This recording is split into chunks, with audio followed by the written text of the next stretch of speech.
Hello and welcome back. Today, I hope you're all doing well.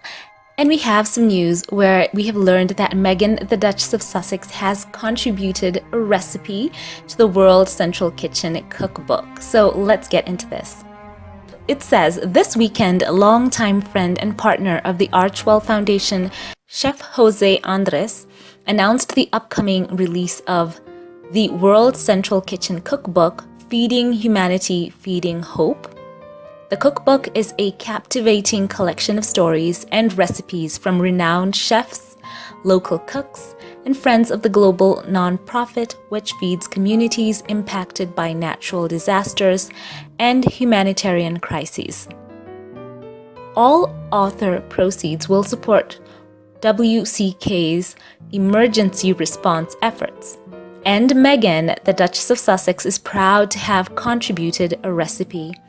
In March 2021, the Duchess sent a lemon olive cake, which is included in the book, to a group of female restaurateurs who partnered with World Central Kitchen to provide meals to their communities during the pandemic.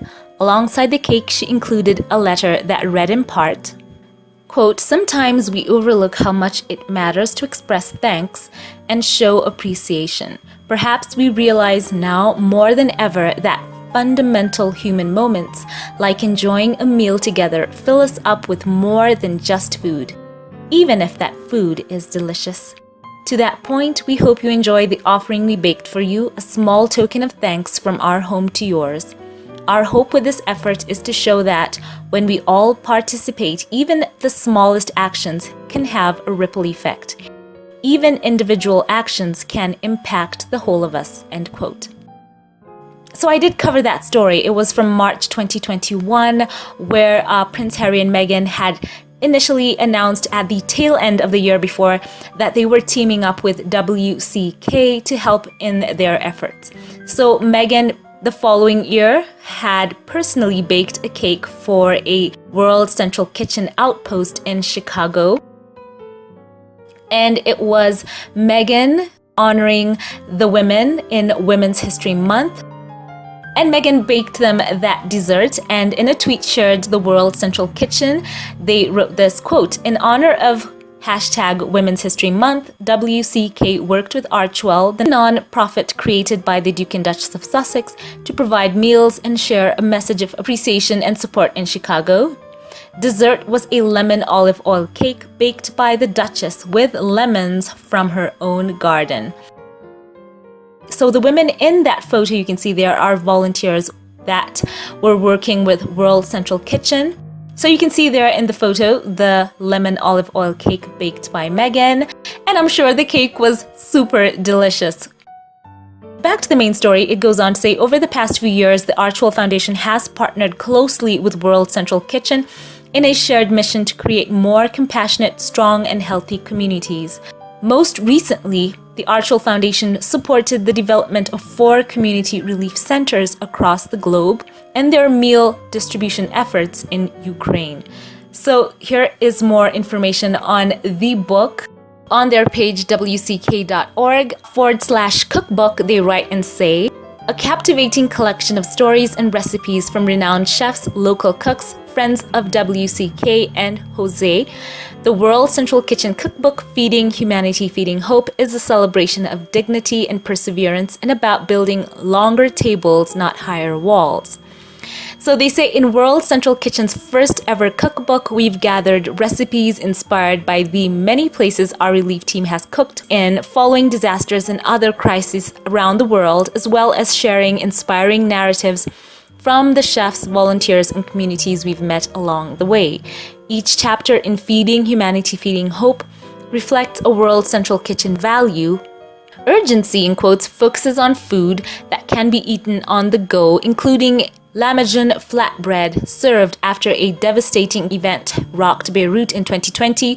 And for those of you who want to know, Lamajun is a flatbread topped with minced meat, minced vegetables, and herbs. And they go on to say, in hope, in quotes, I think those are sections of the book. They say you'll find soups, stews, and comforting meals like Ukrainian borscht served to families living throughout an unthinkable invasion, and chicken chili verde prepared for firefighters on the front lines in California. They go on to say that incredible World Central Kitchen supporters have shared recipes too, like breakfast tacos from Michelle Obama and a lemon olive oil cake from Meghan, the Duchess of Sussex. Other contributors who have continually championed World Central Kitchen's work include Marcus Samuelson, Aisha Curry, Guy Fieri, I think that's how he says it, and the list goes on and on. They say that World Central Kitchen Cookbook, Feeding Humanity, Feeding Hope, is full of recipes created for home kitchens and inspirational stories from chefs and local cooks who fed millions of people impacted by disasters around the world. These recipes and experiences highlight resilience in community and above all hope. So there is that story, and it's cool to see that Meghan is once again, using her skills and her love. As we all know, she has famously talked about the fact that she is a foodie. And you can tell she's an expert in the kitchen. Like if she has a good recipe, she knows how to just get a good meal out. We've seen her time and time again. And I think there have been a couple of segments, even here on YouTube, you can find them, where the Duchess of Sussex has, participated in fun kind of programming that has something to do with her either cooking or exploring food or recipes. So, that's just right up her alley. And once again, the lemon olive oil cake. It is just so delicious. I've looked at a couple of recipes even here on YouTube, and it just really shows the uniqueness of Meghan's tastes in food and how she's just been exposed to a lot of cultures growing up. And one thing for sure, the lemon olive oil cake in particular, it is unique and decadent. And what an interesting twist to substitute butter for olive oil, and it does lead to a very moist and dense cake. So that's quite interesting. And the fact that they also got Michelle Obama to give her own particular take on tacos, I think that's just so fantastic. And one more standout to me is Marcus Samuelson, who is, I think a lot of you know, he is a celebrity chef and a restaurateur and a television personality. He is just so skilled, and having his own Ethiopian background, he just brings such culture to his cooking. It's full of flavor and spices, and if you want to know more about this man, just Google him here or watch a couple of his videos on YouTube. You will be amazed at how he is just able to put so much culinary skill forward and do it so effortlessly. So yeah, that's a great addition. So let me know your thoughts about this story. So that's the first story. For me, it just leads into this interesting segue. We've been hearing a lot of people have been speculating on the Sussexes' moves moving ahead and what people would like to see from this couple. And we all know they had their Harry and Meghan docu-series. We've had Prince Harry with his book. We know that the Invictus Games in Dusseldorf is on the horizon. There have been certain stories that have been circulating, and I've seen it in a couple of publications where people are speculating that Meghan might relaunch her lifestyle site. This speculation was fueled by the reports that, and I will use the word rumor here, that according to some rumors that Meghan had filed with the US Trademark and Patent Office to relaunch a revamped version of the site covering food, cooking, recipes, travel, relationships, fashion, style, interior design, the arts, culture, and on and on. So there have been a lot of people saying that, well, what's the next move, right? I found an article where they tempered this rumor, where this is the quote: "Before you get too excited by TIG 2.0, I will simply caution you that its author, meaning Meghan, has renewed the trademark on the site in the past. In 2019, for example, not to revive it, but to prevent frauds from posting under her byline." So they put that out of the way. They go on to say, that said, Meghan is in a different position now, having taken her final curtsy as a working royal 3 years ago. She and Harry preside over a burgeoning entertainment empire And now they have to look for more ways. And they say no better way to best the media than by becoming the media, so why not add a blog to the roster? So they go on to say it would be quite interesting for Meghan to share informative posts about perhaps how to decorate someone's royal cottage, just a lot of tips, cooking and on and on. So let me know what you think about that. And leaving the whole rumor mill aside, do you think it would be cool for Meghan to launch a site where, she can perhaps just talk to people and share inspirational quotes, get to share with them topics that are of interest to her, or just, moments in her life, cooking, fashion, her favorite avocado toast, or a book she might be reading. The list goes on and on. Do you think you would like to see that from her? And I think for those of you who used to follow her blog, The Tig, you got to know her in a way because she got to share with you things that were of interest to her. In fact, the site named The Tig came from her favorite Tuscan wine, Tignanello, the wine that finally allowed her to, quote, get wine. And it became a shorthand for her for a feeling of suddenly discovering something, which Meghan said was, quote, an aha moment at its finest. She said that for her, it became a Tig moment, a moment of getting it. And from that point on, any new awareness, any new discovery of, oh, I get it moment was a Tig moment. So her site was devoted to those Tig moments of discovery. And so she just got to take people along with her and share topics that she loved. She got to share just her own personal life. So let me know what you think, lovely people. Would you like to see Meghan bringing back some form of a blog post? So what do you think? She has a world of experience behind her now.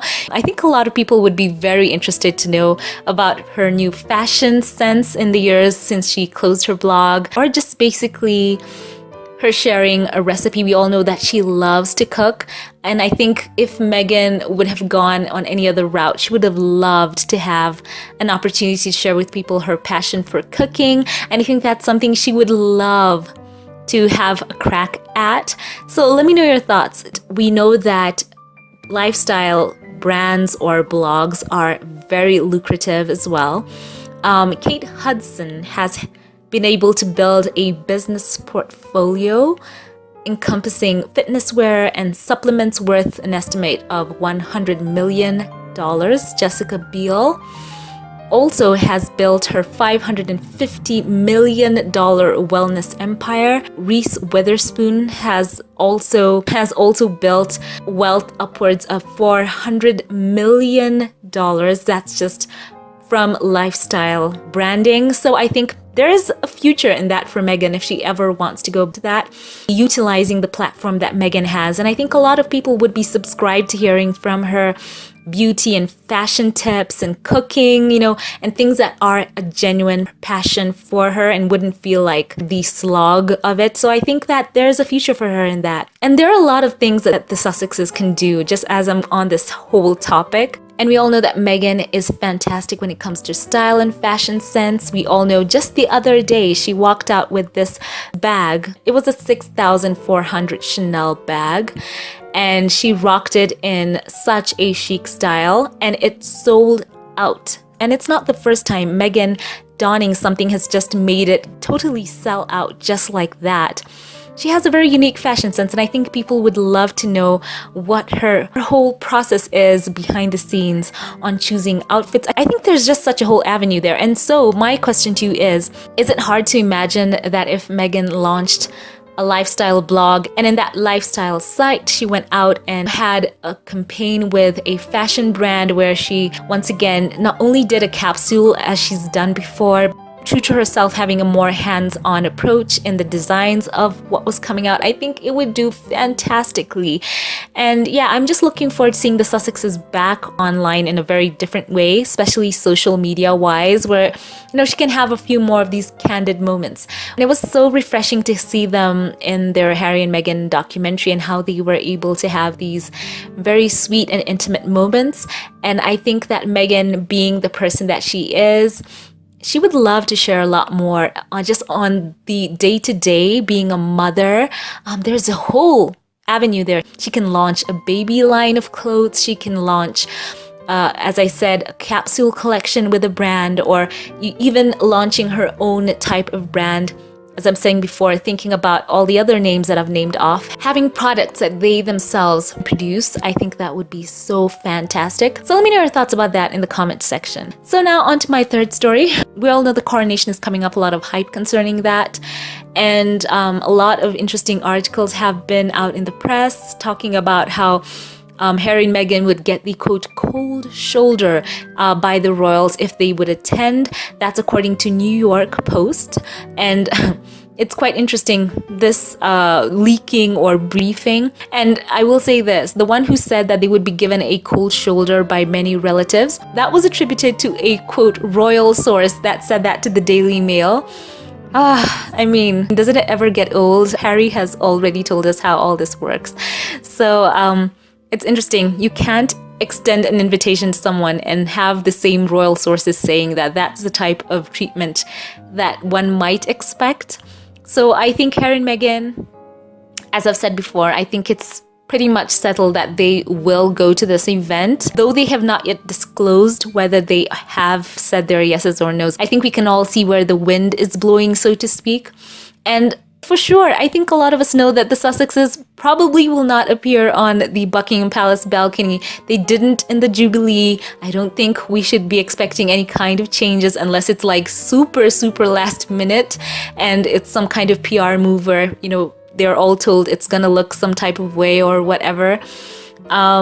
It's just been so interesting because a lot of this speculation comes out and you never know whose opinions are they're trying to sway or quell as they try to put out those stories. I think a lot of it has been in response to the backlash that some people have been letting out online in light of the fact of the Sussex children getting their prince and princess titles officially recognized. Some people were so jet set on Charles stripping those children of those titles, despite the fact that A, they're children, 2, there is a whole law in place that basically stipulates that those titles belong to those children. It's their law, you know, protocol and all, right? So all these stories that have been coming out that they will not be involved in this, that, or the other, that, you know, people will want to keep them away. And also there was this statement, quote, "Much of the family just wants nothing to do with them. If they have to see them at the coronation, then so be it, but they do not want to socialize with them," end quote. And you know what? When I consider this event, I'm talking about the main event, is more like a religious service, it truly is so counterproductive to have these types of narrative and briefing that's going out saying that they don't want to quote socialize with the Sussexes, or they do not want to have them near them, or giving them cold shoulders, or talking about what's that they said they'll be seated in Iceland in quotes. And that once again courtesy of a royal source, whoever those are. For me, who talks about that going to a church service? You know, one of those moments where, you know, big picture. But I do believe that the Sussexes, they will stay on program. They will be able to show deference. They know fully well this event is not about them. As I said before, Harry's there as, you know, son of the monarch supporting him. Meghan is there as his wife, the Duchess of Sussex. They have their roles to play as members of that family, of course, with their peerages. And whatever roles they're given, they will just do what they have to do. They will be on program and, you know, knowing fully well that they have to devote some time and attention apart from this whole spectacle to their baby Archie, who will be having his birthday. So they are expecting, the royal family are expecting a lot of attention on that event. And Harry and Meghan are huge draws. We all can agree. People watch them for their various reasons, even those they like to call themselves haters. No, I like to say are just fans who don't know it yet. These haters, who I like to call secret fans. I've got to say this. Some of these, quote, haters who want to brand themselves as, you know, people who do not like the Sussexes, or those who might be apportioned in that camp, man, they follow these Sussexes way more than even some who claim to like them. A lot of them have the scoops, the news. They'll probably know what tiara Meghan's gonna be wearing.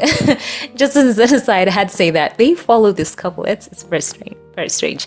Anyway, Harry and Meghan, they generate a lot of interest in the royal family. when you want to talk about the search engine and how Harry and Meghan just dominate when people are looking up anything royal family related, they are just way up there. So they cannot help if people will be interested in what they will do. But I do know that, as I said before, it's King Charles's day, and they know their part is there as like supporting act, and whatever they're told to do, they will do. And I found this quite interesting. I'm going to add this here. There was a story where some people were really on that rumor mill. This one is just on the absolute. It's just so unbelievable that people thought this, that Harry and Meghan were wired, allegedly, and were recording conversations. And there was this report where some people were saying that they might have to be, searched for devices and on, and saying that people will be cautious speaking to them, talking to the Sussexes. They might keep it to the weather. And you know what? For me, that just made me just giggle to think that the Sussexes were recording people. Where do people come up with this stuff? And you know why some people were saying that they believed the Sussexes were wired? They said that they were amazed that conversations that they had with them were almost being repeated verbatim. So it was worrying to them. Now, I just want to say this here. I don't know if some of y'all know, but Meghan was an actress. Meghan, I will almost bet you that Meghan is an auditory learner. For those of you who want to know what that is, that's a learning style in which a person learns through listening. So for someone who used to commit pages upon pages of dialogue to her memory in order to say those lines and say them convincingly and have them flowing quite naturally, that's a gift that an actress has. And for her to memorize lines upon lines upon lines, and I'll call them very loosely, quote, useless lines, because once you memorize them and you say them out in your scenes, then you get to throw those lines out and have your new scenes come in and you memorize those lines and throw them out. I'm just going to have to say this to a lot of people. Throw out the whole silly book that she's recording you. Meghan, I bet you, will have a conversation with someone, and if she would like to remember what you said to her almost verbatim, she would just have to use her auditory learning skills. And she doesn't have to record you. She wouldn't have to record anyone. She would just have to commit it to her memory. So for me to hear people think that they might be amazed that certain conversations are verbatim, she used to commit lines upon lines of, just scenes to memory so that she can recite them when they clip the board and say action, that the scenes can just come out, So I'm gonna say this to people who think Meghan might have been wired. That is just so ludicrous. If she wished to remember something that someone said to her that, stands out, something that she might want to remember. And she also, by the way, she talks about journaling, and I'm sure she's encouraged Prince Harry as well. She would just have to use that skill. And as I said, she jots stuff down. So this whole, weird rumor that's been traversing that they're recording people who journal don't have to do that. And Meghan, she has that extra step as possibly an auditory learner with her background in acting, and especially with people who are actors who have learned to hone that skill. If she truly wanted to remember something you said to her, she would not have to record you. I always wonder, I'm truly looking forward to someday when Meghan has her own book. I just would love to know some of the offhanded things people said to her, and just find those people so surprised that she could totally remember what people said to her. She might have missed one word or two that she had committed to her memory, and it was coming out just as if it might have been recorded. So yeah, let me know your thoughts on that. That story just totally made me laugh. It made me laugh so much. She has two steps. She journals, and she has this amazing ability to retain a lot of dialogue. So, food for thought. I'm telling you, the internet is a very interesting place. I've learned so much, and I've had a lot of giggles on some of these conspiracy theories of Meghan or Harry having recording devices. That is just so hilarious. I had to add this here. So let me know your thoughts about that as well. A special thank you now to those who support this channel financially. I love you all, and I want to give a shout out to a couple of you who support this channel here through YouTube. I want to say thank you to Daniel Medical. I just say that I appreciate you. You are such a blessing and so generous to this channel. Thank you to Segan Ajos. Thank you for your giving. Thank you for your love and for your kindness. I say God bless. Thank you to Denise Grayson as well. I feel truly, truly blessed and so grateful to God for you. Thank you. And a special thank you as well to you, Lala. Lala, thank you for choosing to come along with me on this YouTube journey. Your openness and love that you've shown me has truly put a smile on my face, and I just say God bless you and yours. Thank you, thank you. And now a special thank you to those who gave super thanks. A special thank you to Black Queen. A sincere thank you for your love and generosity that has been so faithful. I love you so much. And a special thank you to R.R. Carter. God bless you and thank you for your tremendous love and the support that you give this channel. Thank you, thank you, thank you. Once again, thank you all for watching. I want to know your thoughts on all these stories in the comment section below. I love you all, and if you liked this video, don't forget to give it a thumbs up. Let the YouTube algorithm know that you really enjoyed what you watched. It truly helps out the channel. Have a great day wherever you are. Keep it here for more, and I will catch you in the next one. Have a blessed one.